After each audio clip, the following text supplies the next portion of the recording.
ఆర్టీసీలో రోజుకు 30 లక్షల మంది మహిళల ఫ్రీ జర్నీ 4 నెలల్లో 1000 కోట్లు ఆదా చేశారన్న అధికారులు. లిఫ్ట్ ఇరిగేషన్ పూర్తి చేసే వరకు పోటీ చేయనున్న శ్రీధర్ బాబు. ఛాన్స్ ఇస్తే చిన్న కొడుకులా సేవ చేస్తానన్న వంశీ. సిరిసిన్న నేతన్నల చుట్టూ పార్టీల రాజకీయాలు. ఎలక్షన్ కోసమే ప్రతిపక్షాల ఆందోళన అన్న కాంగ్రెస్. రానున్న 5 రోజుల్లో రాష్ట్రానికి మోస్తారు వర్షాలు. ఉత్తర తెలంగాణకు యెల్లో, ఆరెంజ్ అలర్ట్ జారీ.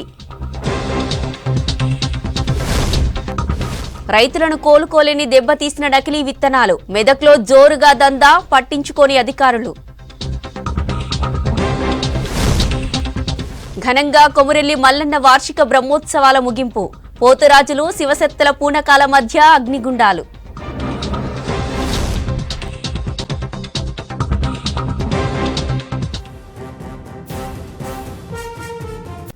సిటీలో నీటి కొరత లేదన్నారు మున్సిపల్ కమిషనర్ దానకిషోర్. నీటి ఎద్దడిపై అధికారులతో సమీక్ష నిర్వహించిన దానకిషోర్ ప్రస్తుత పరిస్థితిని అడిగి తెలుసుకున్నారు. బెంగళూరు కంటే 1000 మిలియన్ లీటర్ల నీళ్లు అధికంగా ఇస్తున్నామన్నారు దానకిషోర్. మార్చి నుంచి ఇప్పటి వరకు 31,726 ట్యాంకర్లు బుక్ చేసుకున్నారని చెప్పారు.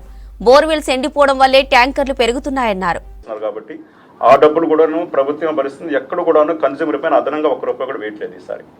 So these are the few things. I request all the senior directors of water board to please focus on this. And ఇంకొకటి, నిన్నటి నుంచి చలవేంద్రాలు మొదలుపెట్టమని చెప్పి ఎండి గారికి చెప్పాను. I'm very thankful. వెంటనే వాళ్ళు ఒక చలవేంద్రం మొదలుపెట్టారు.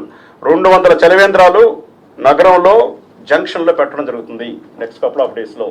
సో దట్ కస్టమర్స్, పేదవాళ్ళు, హాస్పిటల్ ముందుండే వాళ్ళు, వాళ్ళందరూ లైక్ నిమ్స్ దగ్గర ఒకటి, అట్లాగే మన Osman university hospital, Gandhi hospital, railway stations, private hospitals కూడా ఎక్కువ మంది జనాలు వచ్చే దగ్గర కూడా పెట్టండి. వాళ్ళకి ఉపయోగపడుతుంది. ప్రతి జంక్షన్ దగ్గర కూడా కంపల్సరీగా ఒక షెల్టర్ ఉండాలి. దాంట్లో నీళ్లు మనము గ్లాసుల్లో, డిస్పోజబుల్ గ్లాసులు అందించే పరిస్థితి పెట్టుకోవాలి.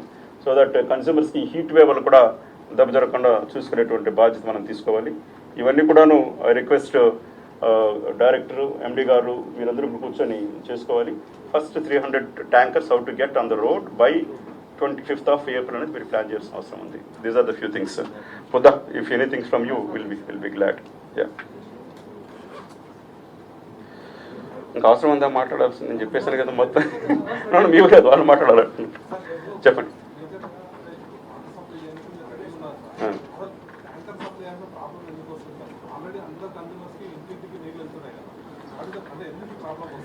ఇప్పుడు అదే కదా చెప్పింది ఎంతసేపు. అంటే ప్రతి సిటీ కూడాను ఒక లిమిటెడ్ డయామీటర్తో కడతాం పైప్ లైన్. ఓకే, సడన్గా ఒక 70 ఫ్లోర్లు వచ్చేసింది అనుకోండి, ఆడుండే పైప్ లైన్ వాటర్ సరిపోతుంది. ఆ పైప్ లైన్ మనం పెద్దది చేయాలంటే ప్రాజెక్ట్ చేసుకుని చేసాం. ఉదాహరణకి హట్కో ప్రాజెక్ట్ కింద దాదాపు 2500 కిలోమీటర్ పైప్ లైన్ వేసాము. హైదరాబాద్ నగర అభివృద్ధి ఎంత ఉందంటే చాలా ఫాస్ట్గా జరుగుతూ ఉంది. సో ఆ ఏరియాలో రీప్లేస్ చేస్తూ పోతున్నాం. ఉదాహరణ మీరు చూసినట్లయితే కోర్ సిటీలో మనకి ఎక్సెప్ట్ జూబ్లీ హిల్స్ ఆ ఏరియాలో తప్ప ఎక్కడ ప్రాబ్లం లేదు. ఎందుకని అక్కడ హై రైజ్ వస్తున్నాయి. హై రైజ్లో వాటర్ డిమాండ్ ఉంది. వాటర్ డిమాండ్ అప్పుడు ఏం చేస్తారు? బోర్వెల్స్ చేసుకుంటారు. ఇప్పుడు దాన్ని మనం పునర్నిర్మాణం చేసి అదనంగా నీళ్లున్నా కూడా తీసుకొచ్చి అందించాల్సిన అవసరం ఉంది. Because of drive. Sir, domestic కి ఎక్కడైనా అంటే టైం తగ్గించారా? రెగ్యులర్ గా చేసేటువంటి సరఫరా టైం ని ఏమైనా తగ్గించారా? టైం ఎక్కడ తగ్గించలేదు, కానీ ఒకసారి ఏమవుతుందంటే చిన్న రిపేర్లు వస్తాయండి. రిపేర్లు వచ్చినప్పుడు తప్పనిసరిగా ఒక 2-3 రోజులు టైం పడుతుంది. అందుకని లాస్ట్ 2 years నుంచి ఏం చేస్తున్నాము, యాన్యువల్ మెయింటెనెన్స్ సిస్టమ్ అని పట్టుకొచ్చాం. ఇంతకుముందు ఏం చేసేవాళ్ళు, నామినేషన్స్ మన వర్క్లు ఇచ్చేవాళ్ళు. ఆ నామినేషన్స్ పైన ఇన్స్పెక్షన్ జరిగి డబ్బులు డిలే జరిగేది. 2 సంవత్సరాల నుంచి ఏం చేస్తున్నాము, ప్రతి సెక్షన్ కూడా ఎంత ఇస్తున్నాము డబ్బులు per నెలకి 1.5 lakhs ఇమ్మీడియట్ రిపేర్లు చేస్తున్నానికి ఇస్తున్నాము. అక్కడ ఆ రిపేర్ల వల్ల జరుగుతుందే కానీ ఇప్పుడు మీరు చూసినట్లయితే కాదు, దశరథ్ పోయిన సంవత్సరం మార్చిలో ఎన్ని ఎమ్మెల్యే ఇచ్చారు, ఈసారి ఎన్ని ఎమ్మెల్యే ఇస్తున్నారు సిటీ లోపల, జిహెచ్ఎంసీ లోపల ఎంత పెంచారు? 120 MLD million litres per day పెంచడం జరిగింది పోయిన సంవత్సరంతో పోలిస్తే. ఇంకా కూడా ఒక 50 MLD నీళ్ళు చేతిలో ఉంది. మనం అవసరం ఎక్కడుందో దాన్ని బట్టి, ఉదాహరణకి కొన్ని ఏరియాలో డ్రై అయిపోయింది, ఆ ఏరియాలు పెంచుకోవాలి, ఆ వేసులు బట్టి పెట్టుకుంటున్నాము. సో ఇదంతా కూడా ఎక్కడ కూడాను తగ్గించలేదు వాటర్ సప్లై టైమింగ్స్. ఏదన్నా మీకు అక్కడ ఉండే ఎక్కడన్నా మీకు అవగాహన, ఇన్ఫాక్ట్ ఇంకోటి జరుగుతూ ఉంది. చీఫ్ సెక్రటరీ గారు ఒకటి చేస్తున్నారు, మేమిచ్చే రిపోర్ట్లే పట్టించుకోవట్లేదు, వీళ్ళు ఇచ్చే రిపోర్ట్లు తీసుకోకుండా జిహెచ్ఎంసీ కమిషన్ దగ్గర నుంచి ఒక రిపోర్ట్ తెప్పించుకుంటున్నారు. అది కూడా చెక్ చేసుకొని చూస్తున్నాం అంతా కూడా. ఇప్పుడు మనం వాటర్ ట్యాంకర్స్ సప్లై చేస్తున్నాం, బట్ ప్రైవేట్ వాటర్ ట్యాంకర్లు కూడా ఎక్కువ బుకింగ్ జరుగుతుంది.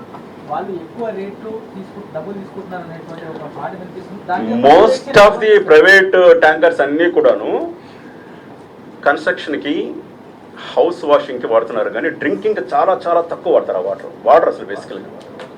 ఇప్పుడు ఎక్కడ మీకు ప్రైవేట్ బోర్వెల్స్ దగ్గరికి పనిచేస్తాయంటే మనకు బాటిల్స్ ఏమంటారు వాటిని, ఒక 25 కిలోలీటర్స్ బాటిల్స్ ఉంటాయి కదా, ఏమంటారు వాటిని, బబుల్స్. ఆ బబుల్స్కి దేశంలో పేద విద్యార్థులకు విద్య అందకుండా పోయే ప్రమాదం ఉందన్నారు పౌర హక్కుల నేత ప్రొఫెసర్ హరగోపాల్. విద్యా ప్రమాణాలు పడిపోతున్నాయని ఆవేదన వ్యక్తం చేశారు. గత 10 ఏళ్లలో విద్యా వ్యవస్థను గాలి కొదిలేశారని ఫైర్ అయ్యారు ప్రొఫెసర్ కోదండరాం. పేదలకు ఉన్నత విద్య అందడం లేదని ఫైర్ అయ్యారు. వరంగల్ కేయూలో విద్యా వ్యవస్థపై సెమినార్ జరిగింది. ఈ సదస్సుకు ప్రొఫెసర్లు, రిటైర్డ్ ప్రొఫెసర్లు, విద్యావంతులు హాజరయ్యారు. యూనివర్సిటీలకు బడ్జెట్ కేటాయించాలన్నారు professor Limbadri. SC, ST, BC వర్గాలకు ఉన్నత విద్య అందేలా సర్కారు చర్యలు తీసుకోవాలన్నారు. శోభంలో ఇవాళ విద్యారంగం ఉంది.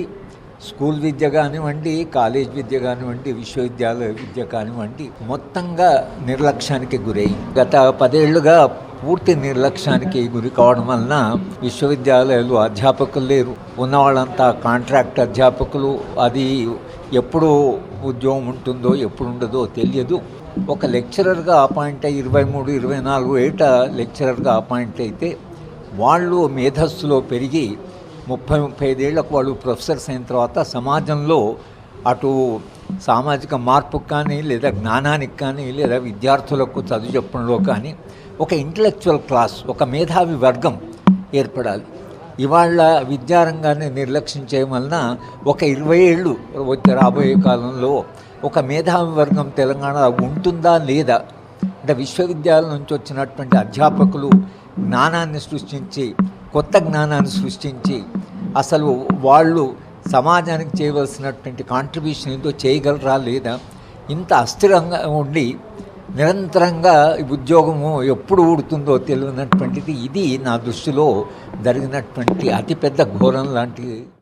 ఎస్సీ, ఎస్టీ, బీసీ వర్గాల ప్రజలు కూడా చాలామంది కాలేజీల దాకా రాగలుగుతున్నారు. కానీ రెండవ పరిణామం ఏంటంటే దీన్ని మనం అర్థం చేసుకొని ప్రోత్సహించి ఆ వర్గాలకు కూడా విద్యను అందించగలిగితే ఒక సామాజిక మార్పు సాధ్యమవుతుంది. కానీ దీనికి ప్రధాన ప్రతిబంధకం ఏమున్నదంటే వాళ్లకు తగినటువంటి రీతిలో ఒక ఉన్నత విద్యను అందించగలిగేటువంటి శక్తి ప్రస్తుతము మరి ప్రభుత్వాల విధానాల వల్ల అది సాధ్యపడటం లేదు. చాలా వరకు ఉన్నత విద్యారంగం మీద పెట్టుబడి తగ్గిపోయింది, ఖాళీలు భర్తీ చేయట్లేదు, మౌలిక సదుపాయాలు విస్తరించట్లేదు. ఈ విస్తరించకపోవటం చేత ఇవాళ ఉన్నత విద్యారంగంలోకి చేరిన పిల్లలు తమకు అవసరమైనటువంటి విద్యను, తమకు కావలసిన నైపుణ్యాన్ని వాళ్ళు పెంపొందించుకోలేకపోతున్నారు. ఈ స్థితి నుంచి యూనివర్సిటీలను బయటపడేసి మరి అవి విద్యార్థుల యొక్క అవసరాలను తీర్చే విధంగా పెంపొందించవలసిన అవసరం ఇవాళ ఉన్నది. ఈ అవసరాన్ని పరిపూర్తి చేయాలంటే చాలా కీలకం. నిధులు పెంచాలి, ఖాళీలు భర్తీ చేయాలి, మౌలిక సదుపాయాలు తీవ్రతరం చేయాలి. మనం బోధించే అంశాల మీద కూడా దృష్టి పెట్టి అవసరాలను తీర్చే విధంగా దాన్ని అభివృద్ధి చేయవలసిన అవసరం కూడా ఉంది. ఫేక్ సర్టిఫికేట్స్ వస్తున్నాయని, రెండోది వెరిఫికేషన్ చేసేటప్పుడు చాలా ఇబ్బందులు ఉంటాయి. అమెరికాలో ఉద్యోగం వస్తుంది, లేదా అమెరికాలో సీట్ వస్తుంది, హైదరాబాద్లో ఉస్మానియా యూనివర్సిటీలో జేఎన్టీయూలో వెరిఫికేషన్ చేయాలి, వాళ్ళ బంధువులు, పేరెంట్స్ ఎవరో వెళ్ళి అక్కడ వెరిఫికేషన్ చేసి ఫీజు కట్టారు. ఇట్లా కాకుండా ఒక ప్రజాస్వామ్యబద్ధంగా ఉండాలి, అందరు సింపుల్గా వెరిఫై చేసుకోవాలి అనే ఉద్దేశంతో ఎనీ టైం ఎనీవే ఈజీగా without paying a single price academic verification చేసుకునే పద్ధతి మేము పెట్టాం, స్టూడెంట్ అకాడమిక్ వెరిఫికేషన్. తద్వారా మొన్ననే అమెరికన్ కాన్సులేట్ జనరల్ వాళ్ళు వచ్చి మాకేం చెప్తున్నారంటే ఈ దేశంలో ఈ వెరిఫికేషన్ సిస్టాన్ని సింప్లిఫై చేసిన రాష్ట్రం మీద ఒకటే. మేము ఎవ్రీడే 900 వెరిఫికేషన్ చేస్తాం హైదరాబాద్ యుఎస్ కాన్సులేట్లో. మీ వెబ్సైట్ ఎప్పుడు ఓపెన్ చేసి పెట్టుకుంటాం, ఎందుకంటే ఉస్మానియా, జేఎన్టీ ఎవరు అప్లై చేసినా మేము ఆన్లైన్లో వెరిఫై చేసుకొని క్లియర్ చేస్తాం. ఎందుకంటే ఒక 20 ఏళ్ళ డాటా విద్యార్థులకు సంబంధించి అంతా కూడా మేము ఆన్లైన్లో వెరిఫికేషన్. ఇదేంటంటే పిల్లలకు ఇబ్బంది ఉండదు, ఉద్యోగం వచ్చినటువంటి వాడు కూడా వెరిఫికేషన్ చేస్తుంది, ఇబ్బంది పడి ఉద్యోగాలు కోల్పోయిన వాళ్ళని చూసినాం, డబ్బులు కట్టి ఆఫీసులో చుట్టూ అవన్నీ లేకుండా చాలా సింపుల్గా విద్యార్థులకు అందాలనే ఉద్దేశంతో ఇలాంటి మార్పుల్ని చేయడం జరిగింది. కాంగ్రెస్ మోసాలను ఎండగట్టాలన్నారు మాజీ మంత్రి హరీష్ రావు. సీఎం రేవంత్ రెడ్డి ఎప్పుడైనా జై తెలంగాణ అని అన్నారా అని ప్రశ్నించారు హరీష్. తమ హయాంలో ఉద్యోగాలు వస్తే అవి వాళ్ళు ఇచ్చినట్లు చెప్పుకుంటారని అన్నారు. దుబ్బాకలో చెల్లని రూపాయి మెదక్లో చెల్లుతుందా అని ప్రశ్నించారు. రేవంత్ రెడ్డి ముఖ్యమంత్రి కావడం బాధాకరమన్నారు హరీష్ రావు. ఇక ప్రచారంలో బీఆర్ఎస్ కార్యకర్తలు సైనికుల్లా ముందుకెళ్తున్నారన్నారు. మెదక్ బీఆర్ఎస్ ఎంపీ అభ్యర్థి వెంకట్రామరెడ్డి తన గెలుపులో యువత కీలక పాత్ర పోషించాలన్నారు. కలెక్టర్గా ఖ్యాతి ఇచ్చారు, ఎంపీగా కూడా గెలిపించాలన్నారు వెంకట్రామరెడ్డి. సిద్దిపేటలో నిర్వహించిన నియోజకవర్గ స్థాయి సమావేశంలో పాల్గొన్నారు హరీష్ రావు, ఎంపీ అభ్యర్థి వెంకట్రామరెడ్డి. సమైక్యవాద తెలుగుదేశం పార్టీలో ఆంధ్ర నాయకుల అడుగులకు మడుగులొత్తుతూ ఎవర్రా తెలంగాణ అంటే కాల్చేస్తాను తుపాకీ పెట్టుకొని మన మీదకి బయలుదేరిన వ్యక్తి. ఆనాడు జై తెలంగాణ అనలే, పోనీ అదృష్టం బాగుండి ముఖ్యమంత్రి అయినాం. మరి ఎన్నడన్నా ఒక్కనాడు ఆ తెలంగాణ అమరవీరుల స్తూపం దగ్గర పోయి అమరవీరులకు శ్రద్ధాంజలి ఘటించిందా? జై తెలంగాణ అన్నాడా? అటువంటి వ్యక్తి అలా ఈ రాష్ట్రానికి ముఖ్యమంత్రి కావడం నిజంగా దురదృష్టకరం. ఏమున్నాయి ఈ కాంగ్రెస్ వాళ్ళకి? అన్ని గోబల్స్ ప్రచారం. ఎన్నికల ముందు అబద్ధాలే చెప్పింది, ఇప్పుడు ప్రభుత్వంలో కూడా అబద్ధాలే చెప్తున్నారు. నిజం మాట్లాడు వీళ్ళకి అలవాట్లైనట్టుంది కాంగ్రెస్ పార్టీకి. దయచేసి విద్యార్థులు, యువత, సోషల్ మీడియా తమ్ముళ్ళు ఈ కాంగ్రెస్ దుష్ప్రచారాన్ని గట్టిగా తిప్పికొట్టాల్సిన బాధ్యత మీ మీదనే ఉంది. ఇప్పుడు వాళ్ళు ఛత్తీస్గఢ్లో ఉండే మనతో పాటు ఎలక్షన్ అయితే 5 ఏళ్ళ కాంగ్రెస్ గయాబ్, రాజస్థాన్లో కాంగ్రెస్ ఉండే 5 ఏళ్ళ గయాబ్, హిమాచల్ ప్రదేశ్ ఇండియాలో సెల్ఫ్ గోల్ కొట్టుకున్నారు 5 నెలలకే గయాబ్. మరి ఇది ఎన్ని రోజులు ఉంటుందో మనకు తెలియదు. కేసీఆర్ సార్ గారు, అదేవిధంగా హరీష్ రావు గారు, మన పార్టీ వర్కింగ్ ప్రెసిడెంట్ కేటీఆర్ గారు చెప్పినప్పుడు నేను కొద్దిగా వెనుక ముందు చేసినమాట వాస్తవం. ఎందుకు వెనుక ముందు చేశానంటే కొట్లాడే బలం లేక కాదు, కొట్లాడే ధైర్యం లేక కాదు. నేను ప్రత్యేకంగా ఏం చేయగలుగుతాను. హరీష్ అన్న కూడా ఒక మాట చెప్పాడు, నీ వెనుక నేనున్నాను, నిన్ను గెలిపిస్తాను, పార్లమెంట్లో అడుగు పెట్టిస్తానని చెప్పి వారు గట్టిగా నా వెన్ను తట్టి ఇవాళ మీ ముందుంచారు. మీరు ఒక నిర్ణయం తీసుకుంటే ఆ నిర్ణయాన్ని కట్టుబడి ఉండి ఆ నిర్ణయంలో భాగమై మీ కుటుంబాన్ని అంతా కూడా ముందుకు నడిపే శక్తి మన యువతకి, విద్యార్థులకు ఉంది. ఎందుకంటే ఒక నిర్ణయం, మీరు ఒక విద్యావేత్తకు కలెక్టర్గా పనిచేసిన నాకు మీరు ఇవాళ ఆదరణ ఇచ్చి ఇన్ని వేల సంఖ్యలో అతి తక్కువ సమయంలో మీకు చెప్తే ఇవాళ మీరందరూ కూడా ఇక్కడికి వచ్చి నాకు మీరు మీ సపోర్ట్ నాకు ఉందని చెప్పి తెలియజేస్తూ ఉన్నందుకు ఇక్కడ 3 ప్రధాన పార్టీ అభ్యర్థులు ఉన్నారు. ఈ 3 ప్రధాన పార్టీ అభ్యర్థులలో ఒక అభ్యర్థి గడిచిన ఎన్నికలలో తప్పుడు వాగ్దానాలు చేసి నిరుద్యోగ వృత్తి ఇస్తా అని, రైతులకు నాగన్లు ఇస్తా అని, ఎడ్లు ఇస్తా అని 4 ఏళ్ళు కుర్చీలో కూర్చుండి మొన్న మళ్ళీ ఎలక్షన్లో ఘోర పరాజయం చెందిన వ్యక్తి ఒకరు. అందువరకని చెప్పి నేను ఇక్కడే చెప్తా ఉన్నా, నేను కలెక్టర్గా అబద్ధం ఆడను, ఒక మెజిస్ట్రేట్గా పనిచేసిన వ్యక్తిని అబద్ధం ఆడను.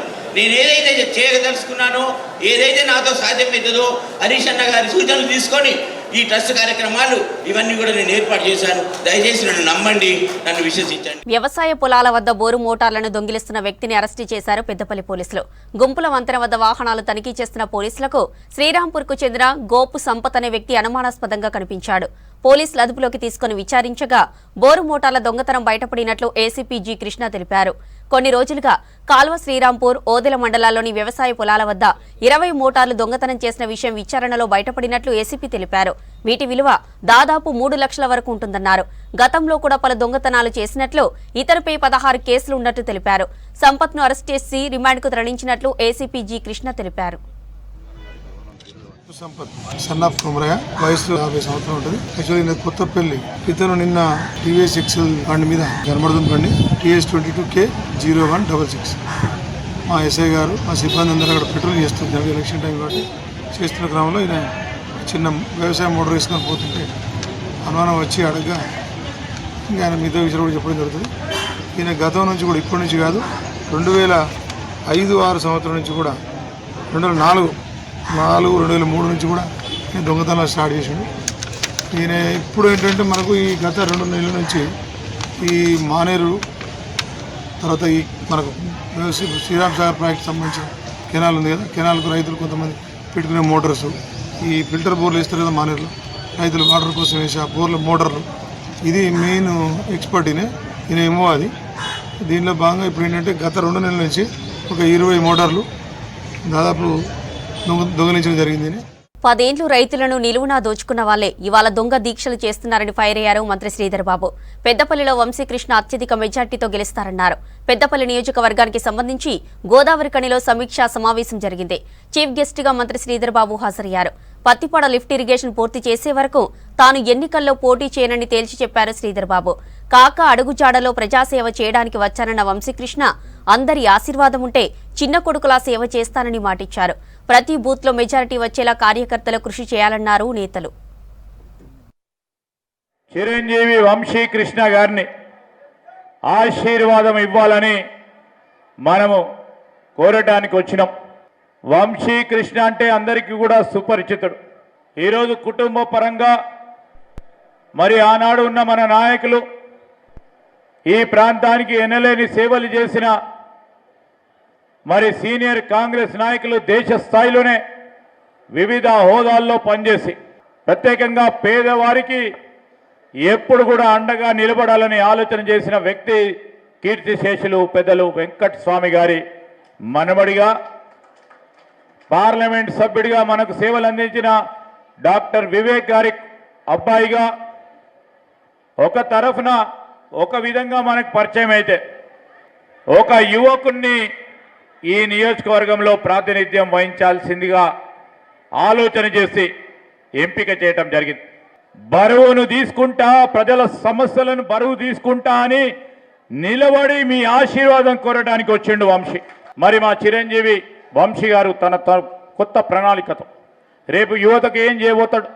మహిళలు ఇక్కడ చాలామంది చదువుకున్న సోదరి మళ్ళీ ఉన్నారు. మా రాజ్ ఠాకూర్ కూడా చెప్తా ఉంటాడు, డిగ్రీలు చేసి పీజీలు చేసి ఈరోజు ఆ చదువుకున్న యువతులకి ఆ మహిళా సోదరి మళ్ళకు ఉపాధి కల్పించాలనే ఆలోచన. ఏ విధంగా ఉపాధి కల్పిద్దాం, ఆయనకున్న పారిశ్రామిక మరి ఎక్స్పీరియన్స్ అనుభవంతో ఏ విధంగా చేస్తే బాగుంటుందని ఆలోచించి తన రాజకీయ పరంగా మంచి జరగాలే ఒక సేవా దృక్పథంతో ఒక మంచి ఆలోచనతో ముందుకు నిలబడతా ఉన్న యువకుడిని మనమందరం మీరందరూ కూడా ఆశీర్వదించాలని మీకు మనసారా కోరుకుంటూ ఈరోజు పాలకుర్తికి సంబంధించిన లిఫ్ట్ ఇరిగేషన్ను ఈ రాజ్ ఠాకూర్ గారి నేతృత్వంలోనే మళ్ళా 5 సంవత్సరాలకి ఎన్నికలకు పోయినప్పుడు ఈ లిఫ్ట్ ఇరిగేషన్ ఏర్పాటు చేయకుంటే రాజ్ ఠాకూర్ కూడా ఎన్నికలకు ఓటు అడిగేందుకు పోడు.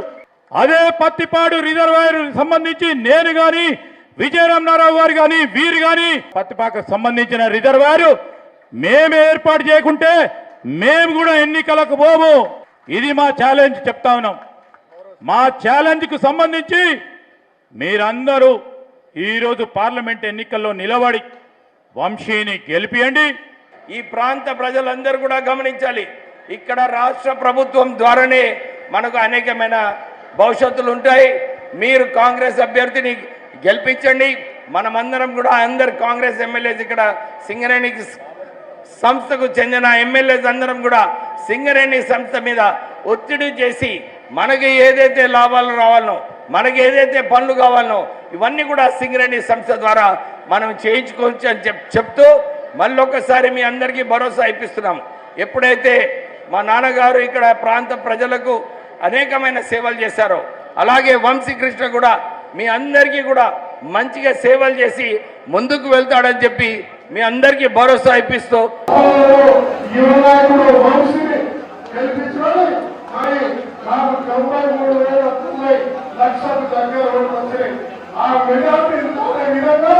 దానికంటే ఎక్కువ మెజార్టీ వచ్చేదానికి ఇక్కడ ప్రతి ఒక్క కాంగ్రెస్ పార్టీ సైనికులు కలం కలుపుతూ వాళ్ళకెళ్ళి వేరే పార్టీల ఆదరణ చేసే ప్రయత్నం చేయాలని చెప్తా ఉన్నారు.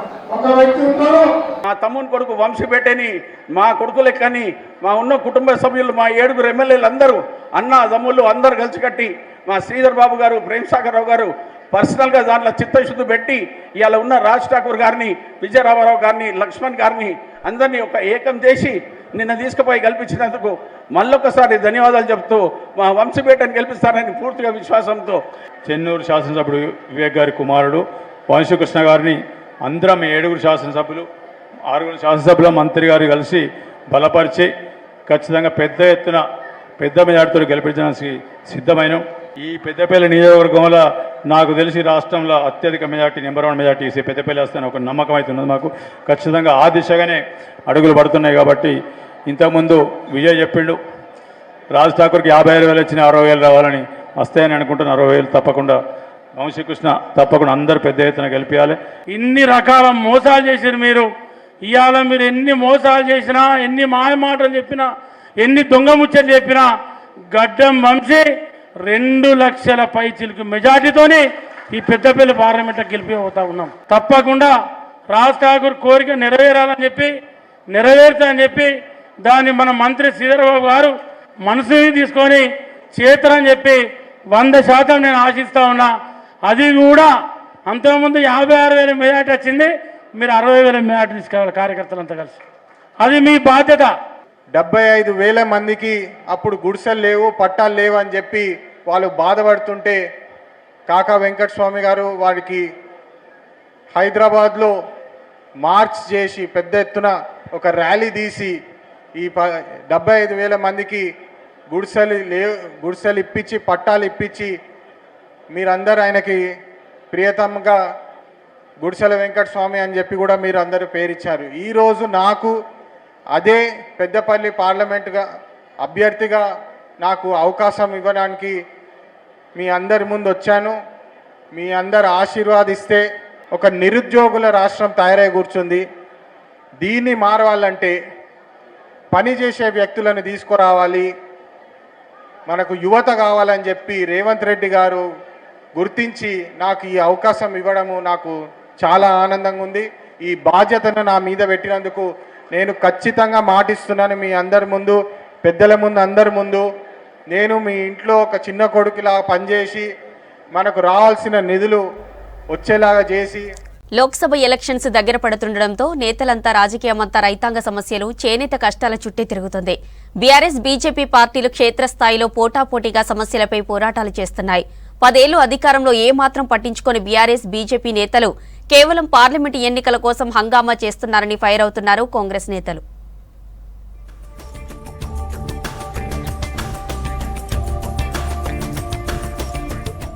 పార్లమెంట్ ఎన్నికలు సమీపిస్తుండటంతో రాష్ట్రంలో చేనేత కష్టాలు, రైతాంగ సమస్యల కేంద్రంగా రాజకీయాలు వేడెక్కుతున్నాయి. అధికార కాంగ్రెస్ సహా బీఆర్ఎస్, బీజేపీ లీడర్లు సమస్యలపై పోటాపోటీ విమర్శనాస్త్రాలు సంధిస్తున్నారు. అటు క్షేత్రస్థాయిలో ఎండిన పంటలను పరిశీలించడంతో పాటు అన్నదాతలను ఆదుకోవాలంటూ కలెక్టర్లకు వినతి పత్రాలతో దీక్షలు చేస్తున్నారు. తన రాజకీయ జన్మనిచ్చిన కరీంనగర్ పార్లమెంట్ సెగ్మెంట్ ను ఎలాగైనా దక్కించుకోవాలని కేసీఆర్ ఓవైపు, తన సిట్టింగ్ సీటును కాపాడుకోవాలని బీజేపీ ఎంపీ బండి సంజయ్ మరోవైపు తీవ్రంగా శ్రమిస్తున్నారు.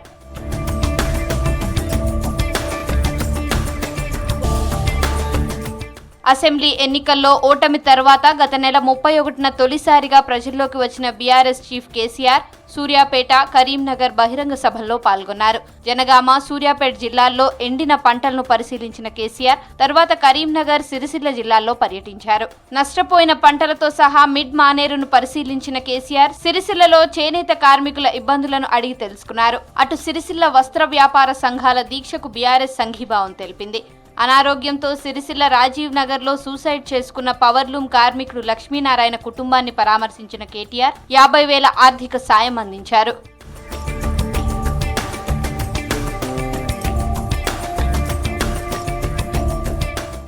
మరోవైపు రైతు సమస్యలపై ఫోకస్ పెట్టిన బీజేపీ ఎంపీ బండి సంజయ్ కరీంనగర్లో నిరసన దీక్ష చేపట్టారు. కష్టాల్లో ఉన్న రైతాంగాన్ని తక్షణమే రేవంత్ సర్కార్ ఆదుకోవాలని డిమాండ్ చేశారు. అటు వస్త్ర పరిశ్రమ మూతపడి నెలలు గడుస్తున్నా గతంలో బీఆర్ఎస్, ప్రస్తుతం కాంగ్రెస్ ప్రభుత్వం పట్టించుకోవడం లేదని మండిపడ్డారు. 270 కోట్ల బతుకమ్మ చీరల బకాయిలను తక్షణమే చెల్లించాలన్న సంజయ్ చేనేత కార్మికులకు కొత్త ఆర్డర్లు రావడం లేదన్నారు. చేనేత కష్టాలపై ఈ నెల 10న సిరిసిల్ల జూనియర్ కాలేజీ గ్రౌండ్ దీక్ష చేయనున్నట్లు ప్రకటించారు బండి సంజయ్. సిరిసిల్లలో సూసైడ్ చేసుకున్న పవర్లూమ్ కార్మికుడి కుటుంబాన్ని ప్రభుత్వం ఆదుకోవాలన్న సంజయ్ ₹1,00,000 ఆర్థిక సాయం అందిస్తామని చెప్పారు. పూర్తిగా వర్షపక్షం పూర్తిగా బంద్ అయిపోయింది బతుకమ్మ చీరల వల్ల. దాంతోపాటు ఏమైంది, ఈ ప్రభుత్వం వచ్చి అలా 100 రోజులు అయిపోయింది. ఇక్కడ కార్మికులందరూ కూడా మొదటిదానిగా రోడ్డు మీదకి ఆందోళన చేశారు.